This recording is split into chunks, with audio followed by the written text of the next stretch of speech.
সূর্যের প্রকাশ অন্ধকারকে দূর করে দেওয়া সেই মহানায়ক। এই সূর্যের প্রকাশ যখন পৃথিবীতে এসে পৌঁছয় কি হয়? এই পৃথিবী জেগে ওঠে, প্রত্যেক প্রাণী জেগে ওঠে, মানুষ জেগে ওঠে, নিজের কর্ম করেন, জীবন যাপন করেন। এই ঘুমের মৃতপ্রায় স্থিতি কাটিয়ে উঠে জীবন যাপন করতে শেখেন। এটাই হলো প্রভাব সূর্যের প্রকাশের। এবার এই প্রকাশ যে সূর্যের থেকে পাই তিনি কি করেন? তিনি নিজেকে জ্বালান আমাদের জীবন প্রদান করার জন্য। প্রত্যেকটা মুহূর্ত তিনি তাপ সহ্য করেন আমরা যাতে সেই প্রকাশ লাভ করি। এটাই হলো জীবনের সারমর্ম। যদি আপনিও এই সংসারে প্রকাশ ছড়িয়ে দিতে চান তাহলে আপনাকেও তপ্ত হতে হবে, নিজে জ্বলতে হবে, সেই কর্ম করতে হবে যেটা কঠিন হতে পারে কিন্তু আসলে শ্রেষ্ঠ। তবেই এই সংসারের সেবা করতে পারবেন, সংসারকে পথ দেখাতে পারবেন। নিজের অন্তরের প্রকাশ জাগ্রত করুন, তবেই সেই সকল ব্যক্তি যারা পাপের অন্ধকারে নিমজ্জিত হয়ে আছেন তারা জাগ্রত হবেন। সেই সকল ব্যক্তিকে জাগিয়ে তুলুন, প্রেরিত করে তুলুন সুখী হওয়ার জন্য যারা সুখী হতে পারছেন না।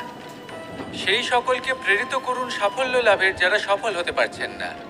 নিজের অন্তরের সূর্যকে জাগ্রত করুন, চারিদিকে শুধু প্রকাশই প্রকাশ হবে, জীবনই জীবন থাকবে, আনন্দই আনন্দ থাকবে। আর এই মন বারবার প্রসন্ন চিত্তে বলে উঠবে রাধা রাধা। আমাদের গৃহে অনেক কক্ষ রয়েছে, কিন্তু এমন কি আছে যে একটাই থাকে?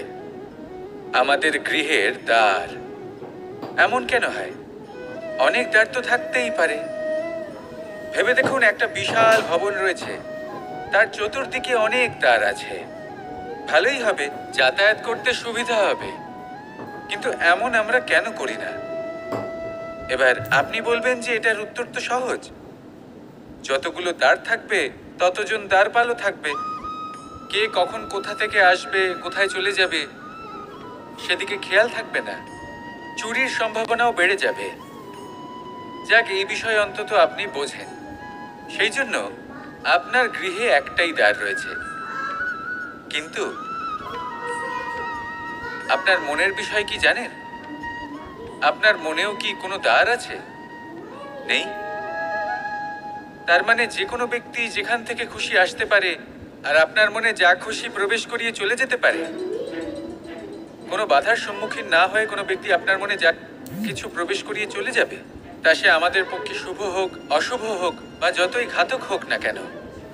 সেই ভাবনা হতে পারে বাসনাময়, ক্রোধে পরিপূর্ণ, মতভেদে পরিপূর্ণ, বিদ্বেষ বা অহংকারে পরিপূর্ণ, বা কোনো ব্যর্থ ভাবনা হতে পারে। বিশ্বের যে কোনো ভাবনা মনে এসে বসবাস করতে পারে। এবার মনে যা ভাবনা থাকবে মন সেটাই অনুভব করবে। নেতিবাচক ভাবনা যদি মনে ঘর করে মন সুখ অনুভব কি করে করবে?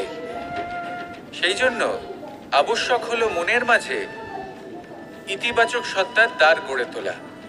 অর্থাৎ কোনো ভাবনা যদি আসে এবং ইতিবাচক হয় তাহলে তাকে মনে প্রবেশ করতে দিন। যদি তা আপনাকে আর্থিক, সামাজিক, পারিবারিক, আধ্যাত্মিক লাভ দেয় তাহলে তাকে প্রবেশ করতে দিন। যদি না দেয়, যদি তা নেতিবাচক ভাবনা হয় তাকে দ্বার থেকেই আবার ফিরিয়ে দিন। যত শুভ চিন্তায় থাকবে এই মন, ততই শুভ হবে আপনার জীবন। আর এই মন সুপ্রসন্ন হয়ে বলবে রাধা রাধা। আজ আমরা দুই ধরনের ব্যক্তির বিষয়ে কথা বলবো। প্রথম জন হলেন যে প্রয়োজনের থেকে অনেক বেশি পরিমাণ ধন উপার্জন করে থাকেন। তার কাছে ততটা ধন থাকে যতটা তার প্রয়োজনও নেই, তারপরেও আরো ধন উপার্জন করতে চেষ্টা করতে থাকেন। সকল সম্ভব চেষ্টা করেন, সকল সম্ভব কর্ম করেন, তা সে উচিত কর্ম হোক বা অনুচিত, তাতে তাদের কিছুই যায় আসে না। তারা শুধুই এই সংসারের সকল সুখ ভোগ করতে চান, সকল স্বাচ্ছন্দ্য লাভ করতে চান। আজীবন তারা প্রচেষ্টাই করতে থাকেন। এবার এই করতে গিয়ে তারা ভারাক্রান্ত হয়ে সমস্যার সম্মুখীন হন। এনাদের সমগ্র জীবন এই চেষ্টাতেই চলে যায়, জীবন যাপন করার বদলে।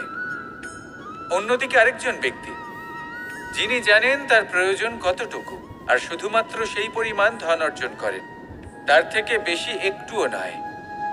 উনি যদি দুবেলা খেতে পান, মাথা গোজার ঠাঁই পেয়ে যান, সেটাই পর্যাপ্ত। তাতেই তিনি আনন্দে জীবন যাপন করেন, না কোনো বৃথা চিন্তা করেন, না কোনো বৃথা কষ্ট করেন। এবার আমি আপনাদের জিজ্ঞেস করব, এই দুই ব্যক্তির মধ্যে আপনি কোন ব্যক্তি হতে চাইবেন? বেশিরভাগ মানুষ এটাই বলবেন যে আমরা সেই দ্বিতীয় মানুষ হতে চাই যারা সন্তুষ্ট। কিন্তু যদি মন দিয়ে দেখেন, আপনিও সেই কর্মই করছেন যা প্রথম ব্যক্তি করেন। আপনারা সবসময় চেষ্টা করে চলেছেন, এটাও লাভ করতে হবে, ওটাও লাভ করতে হবে, আমার এটারও প্রয়োজন, ওটারও প্রয়োজন। আপনি অনেক কিছু লাভ করেছেন, কিন্তু প্রশ্ন এটাই যে আপনার কি সেই সব কিছুর প্রয়োজন রয়েছে? এর উত্তর আপনার অন্তর্মনে রয়েছে। আপনার মন জানে যে আপনার প্রয়োজন কতটুকু। সেখানে গিয়ে দেখুন। সন্তুষ্টি মানুষকে আনন্দ দেয়। মানুষ যতটা সন্তুষ্ট হবে ততটাই সে আনন্দ লাভ করবে। এবার আপনাকে এই সিদ্ধান্ত নিতে হবে যে আপনি কখন আর কোথায় সন্তুষ্টি লাভ করবেন, কত কিছু লাভ করার পরে সন্তুষ্ট হবেন। এই উত্তর আপনি মন থেকে পাবেন। এই সমাজের চাহিদায় জড়িয়ে নিজেকে বিভ্রান্ত করবেন না।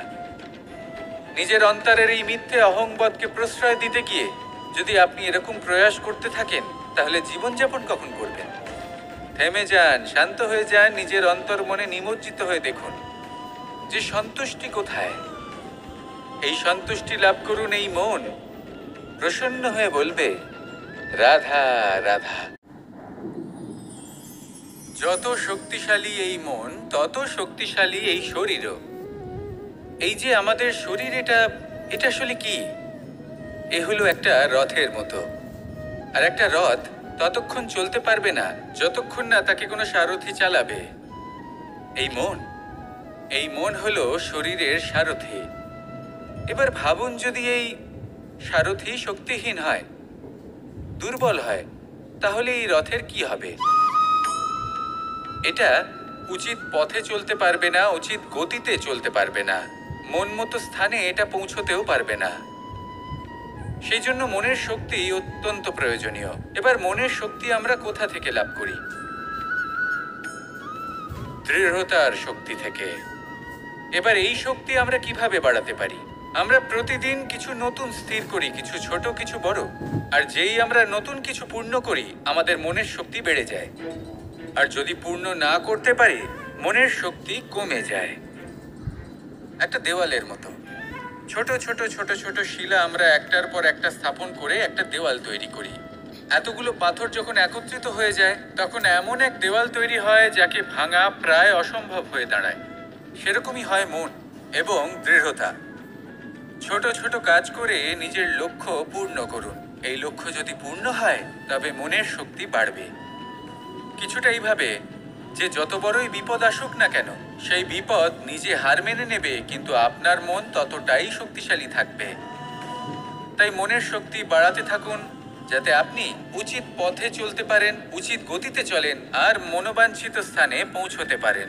তবেই এই মন প্রসন্ন হয়ে বলবে, রাধা রাধা।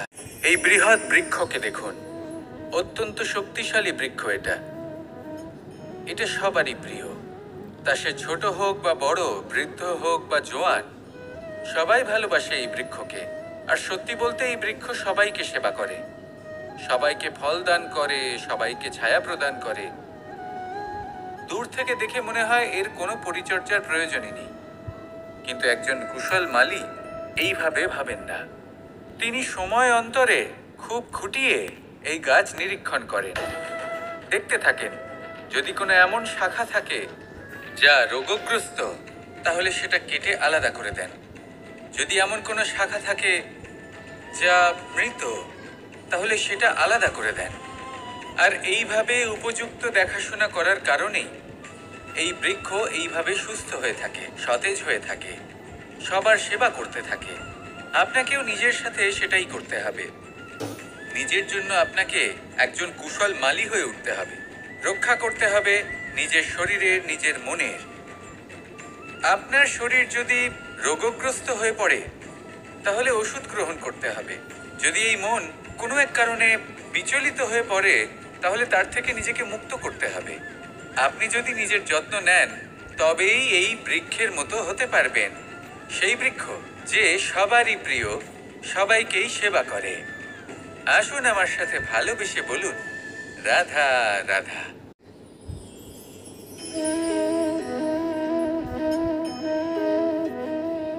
ভোজনের দ্বারাই শরীর পুষ্টি লাভ করে। ছোটবেলা থেকে আজ পর্যন্ত যাই আপনার ভোজন হয়ে থাকুক, যাই আপনার আহার হয়ে থাকুক, সেই অনুসারেই আপনার শরীর গঠিত হয়েছে। এই ভোজন অত্যন্ত গুরুত্বপূর্ণ, সেই জন্য এর প্রত্যেক অংশকে বোঝা খুব আবশ্যক। প্রথম অংশ, যে আমরা কি গ্রহণ করছি, এই ভোজন কোন স্থান থেকে আসছে সেটা বুঝুন। দ্বিতীয় অংশ, ভোজন কে বানাচ্ছেন। এই ভোজন সর্বশ্রেষ্ঠ তখনই হয় যখন মাতার হাতে তৈরি করা ভোজন হয়। কিন্তু যদি মাতার তৈরি করা ভোজন আপনি প্রাপ্ত নাও করতে পারেন, তাহলে সেই ব্যক্তির ভোজন তৈরি করা উচিত যিনি সাত্ত্বিক। তৃতীয় অংশ, কোন স্থানে আপনি ভোজন গ্রহণ করছেন। যে স্থানে আপনি ভোজন গ্রহণ করছেন তা সাত্ত্বিক হওয়া উচিত। তাহলে অত্যন্ত গুরুত্বপূর্ণ। এবং চতুর্থ সবথেকে গুরুত্বপূর্ণ অংশ, তা হলো এই ভোজন আপনি যার দ্বারা প্রাপ্ত করেছেন, যেখান থেকে প্রাপ্ত করেছেন, যে স্থানে বসে আপনি ভোজন গ্রহণ করছেন তার প্রতি কৃতজ্ঞতা প্রকাশ করুন এবং ভোজন পূর্ণরূপে সমাপ্ত করুন। তবেই এই ভোজন আপনাকে সুখী জীবন দান করবে, সুস্থ শরীর দেবে, আর এই মন তা সুপ্রসন্ন হয়ে বলবে, রাধা রাধা। এই হলো বট গাছের একটা বীজ।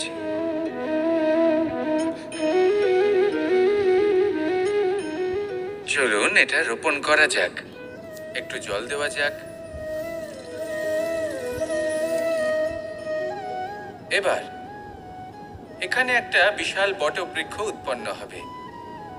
কিন্তু কিভাবে? এতে কে সাহায্য করবে? এটা সম্ভব কে করে দেখাবে? প্রকৃতি। আগে হ্যাঁ, এই সংসারে যা কিছু উৎপন্ন হয়, যা কিছু নষ্ট হয়, তার জন্য প্রকৃতি দায়ী হন। এই প্রকৃতির কারণেই তো রৌদ্র আসে, প্রকৃতির কারণেই বৃষ্টি হয়, জল পাওয়া যায়। তার কারণেই এই বটের বীজ তা এক বিশাল বটবৃক্ষে পরিণত হবে। কিন্তু একজন মানুষকে দেখুন, মানুষ বলবে এই বৃক্ষে আমার অধিকার রয়েছে। কেন? কারণ আমি এই বীজ বপন করেছি। এবার সমস্ত কাজ প্রকৃতি করবে আর সমস্ত শ্রেয় মানুষ নিয়ে যাবে। এটা কি উচিত?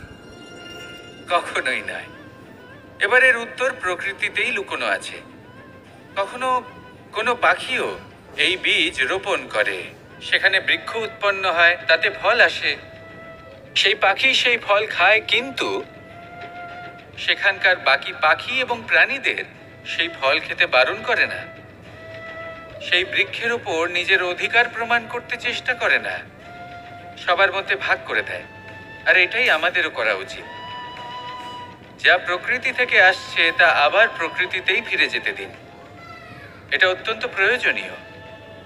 পাখিদের মতো হতে চেষ্টা করুন, তবেই আপনার এই মন আকাশে উড়তে থাকবে আর সুপ্রসন্ন হয়ে বলবে, রাধা রাধা।